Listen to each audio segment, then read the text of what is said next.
টাঙ্গাইলের নাগরপুরের মেয়ে শিলাস্তি রহমান ঢাকার ক্লাব পাড়ায় সেলেনিস্কি নামেই যার পরিচিতি। বাড়ি টাঙ্গাইল হলেও বেড়ে উঠেছেন পুরনো ঢাকায়। ইচ্ছে ছিল মডেল হওয়ার, কিন্তু ক্লাব পাড়ায় যাতায়াতের সুবাদে পরিচয় হয় আখতারুজ্জামান শাহিনের সাথে। মডেল বানানোর আশ্বাসে শিলাস্তিকে ব্যক্তিগত পার্টিতে নিয়ে যেতেন শাহিন। শাহিনের সাথে বিভিন্ন সময়ে শিলাস্তির বিদেশে ভ্রমণের খবরও উঠে এসেছে গোয়েন্দা তথ্যে। জানা যায়, মার্কিন পাসপোর্টধারী শাহিন দেশে থাকাকালীন সময়ে ঢাকায় তাকে সঙ্গ দিত শিলাস্তি, আর বিদেশে অবস্থানকালে রাজধানীর অভিজাত হোটেল কিংবা ডিস্কো পার্টিতে মনোরঞ্জন করত এই শিলাস্তি।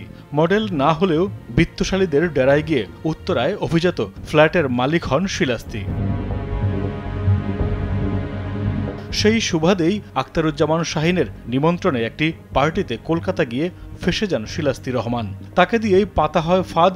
সেখানে কৌশলে এমপি আনারকে ডেকে নিয়ে যাওয়া হয়। সঞ্জীবনী গার্ডেনের সেই ফ্ল্যাটে 200 কোটি টাকার সোনার মজুদ নিয়ে আলোচনা এবং জলসার আয়োজন করার কথা জানা যায় গোয়েন্দা সূত্রে। যেই জলসায় নেচে মনোরঞ্জন করার কথা ছিল শিলাস্তি রহমানের।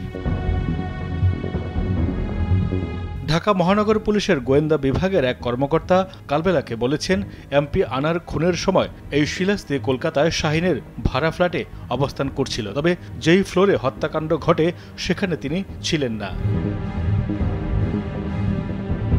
এমপি হত্যার ভয়ঙ্কর কিলিং মিশনের পরিকল্পনা শেষে 10 মে দেশে ফিরলেও সেই ফ্ল্যাটে শিলাস্তিকে রেখে আসে শাহিন।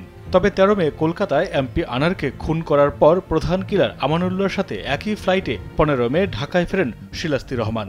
বিমানবন্দর থেকে সরাসরি বসুন্ধরা আবাসিক এলাকায় শাহিনের অভিজাত ফ্ল্যাটে পৌঁছেন তারা। কিলিং মিশন সফল হওয়ায় ওই রাতেই বাসায় ফুর্তি পার্টির আয়োজন করেন শাহিন। সেখানেও মনোরঞ্জন করেন এই শিলাস্তি ওরফে সেলেনিস্কি। বিপদ আন্দাজ করে গ্রেফতার এড়াতে দেশ ছাড়েন এমপি হত্যার মাস্টারমাইন্ড শাহিন। তবে গোয়েন্দা জালে আটকে যান কিলার আমানুল্লাহ, শিলাস্তি ও ফয়সাল। বাংলাদেশে গ্রেফতার 3 আসামিকে শুক্রবার তোলা হয় ঢাকা মেট্রোপলিটন ম্যাজিস্ট্রেট আদালতে। আদালতের এজলাসে আসামি রাখার ডকে উঠেই কান্নায় ভেঙে পড়েন শিলাস্তি। রিমান্ড শুনানির এক পর্যায়ে আইনজীবী ওকালতনামায় শিলাস্তি রহমানের স্বাক্ষর নিতে গেলে তিনি সেই আইনজীবীকে বলেন কেন স্বাক্ষর করবেন তিনি। নিজেকে আসামি নয়, নির্দোষ বলেও দাবি করেন শিলাস্তি। সেই ফ্ল্যাটে কি হয়েছে সেই বিষয়ে তিনি কিছুই জানেন না বলেও দাবি তার। মাইদুর রহমান রুবেল, কালবেলা।